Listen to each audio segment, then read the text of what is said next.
সুপ্রিয় দর্শক, আসসালামু আলাইকুম। আমি মোনালিসা শেলিস কিচেনে সবাইকে স্বাগতম জানাই। আজকে আমি আপনাদের করে দেখাবো স্ন্যাক্স আইটেম তৈরিতে খুবই দরকারি একটি উপকরণ, ব্রেড ক্রাম্বস। বাজার থেকে আমরা অনেক দাম দিয়ে ব্রেড ক্রাম্ব কিনে আনি, অথচ ব্রেড ক্রাম্ব খুব সহজে অল্প খরচে স্বাস্থ্যসম্মত উপায়ে ঘরেই তৈরি করতে পারি। আমার এই ভিডিওটি ভালো লাগলে লাইক ও শেয়ার করে দিবেন, আর আমার চ্যানেলটি সাবস্ক্রাইব করতে ভুলবেন না। চলুন তাহলে প্রসেসটা দেখে নিই। রেসিপির শুরুতে এখানে 7 পিস পাউরুটি সাইড থেকে এভাবে কেটে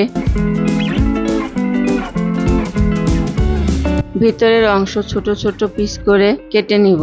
এখানে কোনোভাবেই বাটার ব্রেড কিংবা মিল্ক ব্রেড ব্যবহার করা যাবে না। আমি এখানে নর্মাল যে পাউরুটি সেটা দিয়ে করে দেখাচ্ছি। সবগুলো এভাবে কেটে নেওয়া হলে ব্লেন্ডারের জগে টুকরো করা পাউরুটি দিয়ে গুঁড়া করব। জগে পাউরুটি গুঁড়া করার সময় আটকে গেলে ছুরি কিংবা চামচের সাহায্যে এভাবে ছাড়িয়ে নিবেন, আবার গুঁড়া করে নিব।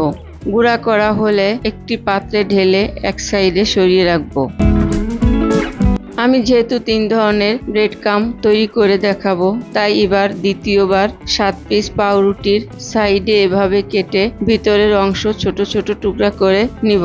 আপনারা চাইলে এখানে হাত দিয়ে ছিঁড়ে টুকরা করে নিতে পারেন।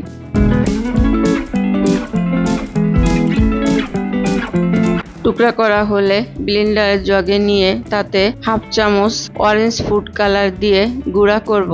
আমি পাউরুটি এখানে মিহি করে গুঁড়া করিনি, একটু দানা দানা রেখেছি। এবার প্লেটে ঢেলে এক সাইডে সরিয়ে রাখবো।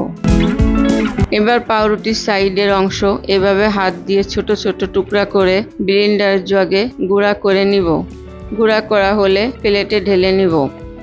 এখানে আমি 3 প্রকারের গুঁড়া করে নিয়েছি। এবার এগুলো ভাজার জন্য চুলায় প্যান বসিয়ে চুলার আঁচ মিডিয়াম টু লো এর মাঝামাঝি রেখে প্রথমে সাদা গুঁড়া করা পাউরুটি দিয়ে ভাজতে থাকবো। লো হিটে ভাজা যাবে না।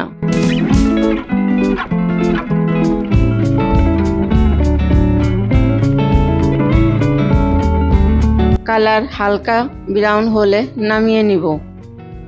দ্বিতীয়বার এই প্যানে ফুড কালার দেওয়া পাউরুটি গুঁড়া দিয়ে ভাজতে থাকবো। অনবরত নাড়তে থাকবো যাতে নিচে পুড়ে না যায়। চুলার আঁচ মিডিয়াম টু লো এর মাঝামাঝি থাকবে। 4-5 মিনিট সময় নিয়ে ভাজতে হবে।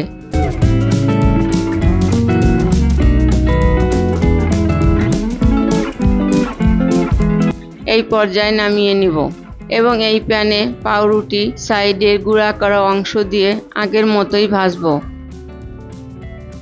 এটা দেখতে ব্রাউন কালার হবে। ভাজা হলে নামিয়ে নিব। 3 প্রকারের ব্রেড ক্রাম্ব ভেজে নেওয়া হয়েছে। এখন আমি এগুলো ঠান্ডা করে নিব।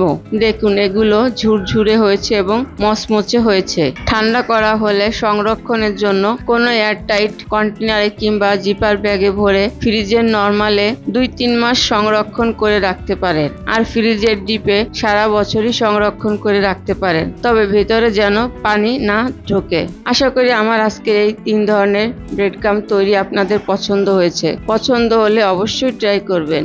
আগামীতে দেখা হবে নতুন কোনো রেসিপি নিয়ে। সবাই অনেক ভালো থাকবেন, সুস্থ থাকবেন। আল্লাহ হাফেজ।